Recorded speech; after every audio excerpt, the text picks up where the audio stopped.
Fatwa itu pendapat. Fatwa bisa didebat. Fatwa tidak mengikat. Fatwa itu opini, tidak suci, meniscayakan toleransi. Dan sebaik-baik fatwa, suara hati nurani. Inilah Fatwa Guntur Romli. Assalamualaikum warahmatullahi wabarakatuh. Salam sejahtera untuk kita semua.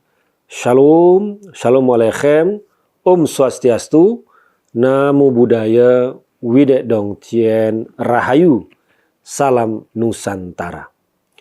Pemirsa Cokro TV, kita patut bangga melihat seorang wali kota yang masih muda seperti Mas Gibran, tapi memiliki ketegasan yang luar biasa.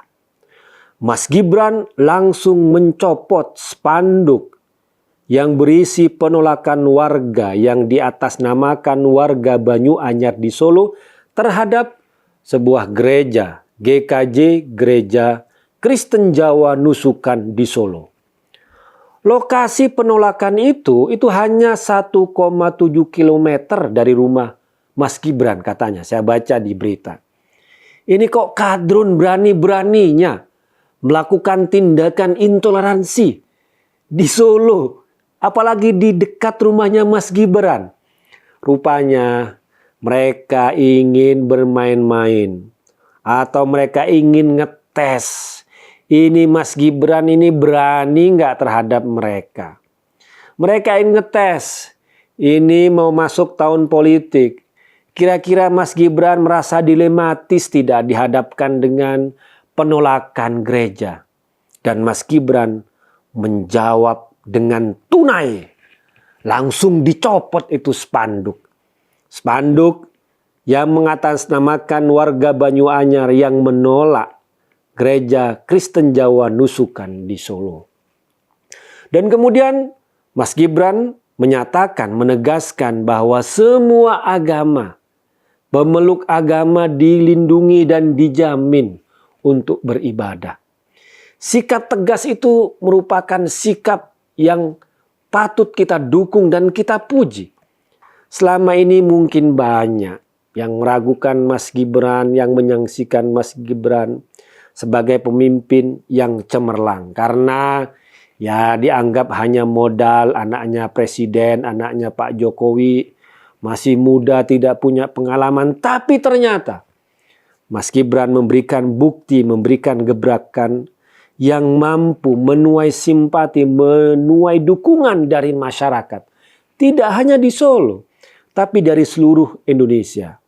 Ya, hal yang wajar, Mas Gibran dikenal sebagai anak presiden, anak Pak Jokowi, ya, kemudian terpilih sebagai wali kota Solo, tapi itu melalui proses pemilu yang jujur, yang terbuka.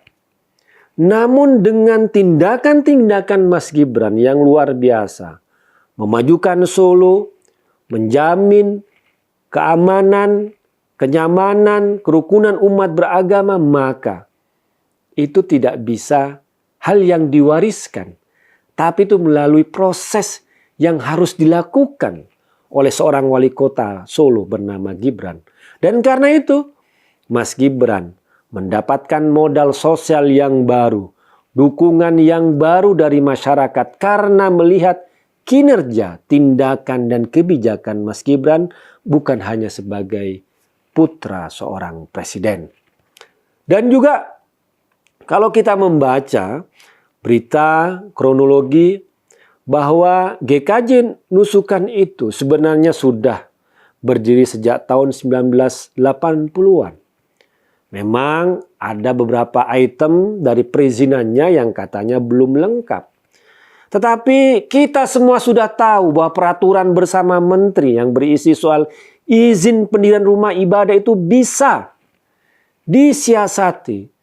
Bisa dicari celah oleh kelompok-kelompok kadrun, oleh kelompok-kelompok intoleran untuk melarang pendirian sebuah rumah ibadah. Misalnya ada syarat 90 jemaat tanda tangan yang akan menggunakan rumah ibadah itu sudah selesai. Karena memang ada jemaatnya. Tapi ada syarat 60 warga di sekitar rumah ibadah itu harus memberikan persetujuan. Nah di sini ada warga yang diteror oleh kelompok kadrun, mereka terpaksa tidak memberikan surat persetujuan. Jadi bukan tidak mau ngasih izin, tapi memang izinnya dipersulit. Belum lagi bicara soal rekomendasi dari camat, kemudian juga rekomendasi dari FKUB, semua dipersulit. Ini adalah fakta di lapangan. Bahwa rumah ibadah misalnya gereja yang ada di mayoritas Muslim itu tidak dibangun atau dipersulit bukan karena mereka tidak mau minta izin, tapi izinnya dipersulit. Bahkan izinnya sengaja memang ditolak. Seperti kasus di Cilegon misalnya. Jadi ini masalah bersama. Jadi rumah ibadah itu bukan tidak ada izin, pengurusnya bukan tidak mau ngurus izin, tapi faktanya izin mereka dipersulit, bahkan ditolak dan dihalang-halangi. Dengan dalih peraturan bersama menteri itu. Ada warga yang diteror, yang sekelilingnya sehingga tidak mau tanda tangan untuk memberikan persetujuan. Ada RT, kasus di Lampung misalnya.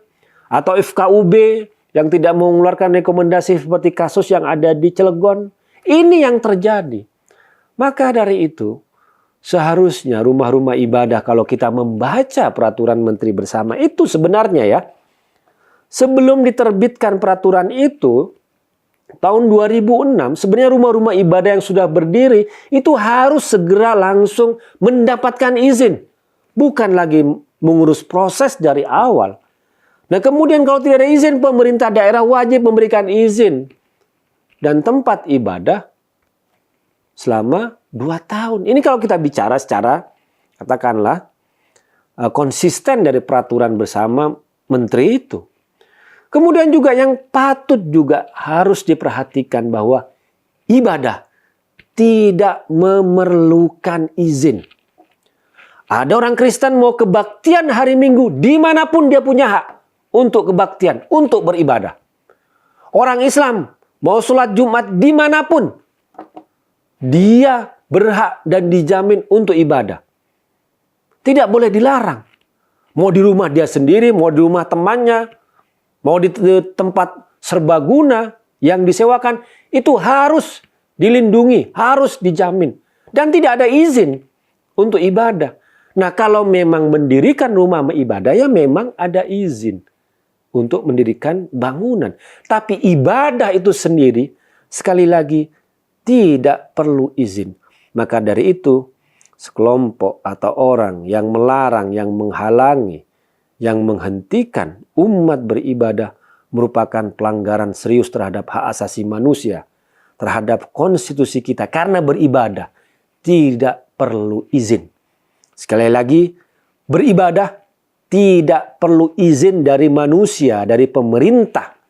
Karena ibadah adalah hubungan manusia, adalah hubungan hamba dengan Tuhannya yang tidak bisa dihalangi oleh siapapun. Demikian, wassalamualaikum warahmatullahi wabarakatuh.